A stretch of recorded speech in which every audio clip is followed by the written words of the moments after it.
Hey, if you've ever thought about opening a coffee business, let me tell you how I shattered the status quo on how to get into the coffee business. My name is Vincent. I own Green Joe Coffee. I started off with no experience. I was a paramedic. I worked 911 here in Albuquerque, and I just got burned out. I said, I don't want to do this anymore. And I wanted to open a coffee shop, but I didn't have any experience. So I started off with a coffee trailer. Back in 2015, I launched this little mobile coffee trailer that I built out myself. No experience, but I also didn't have any debt. And I started off there. Within our first year, I had another truck. I ended up having a truck, a trailer, 4 carts, and a brick-and-mortar. So we really kind of blew up. But what I learned over the years is that starting off small is by far the greatest way to penetrate into this scene. And so what we do is we have a program that helps people at any stage, from going from farmers market tabletop setup to the coffee cart, to the coffee trailers, all the way up into the brick and mortars. And so we have a stepping stone platform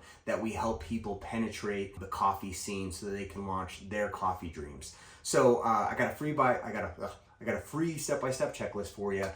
So sign up there. It's a great way to get started, get an overview on what it's going to take to get launched into this business. My name is Vincent. This is Green Joe Coffee. Thank you so much for tuning in.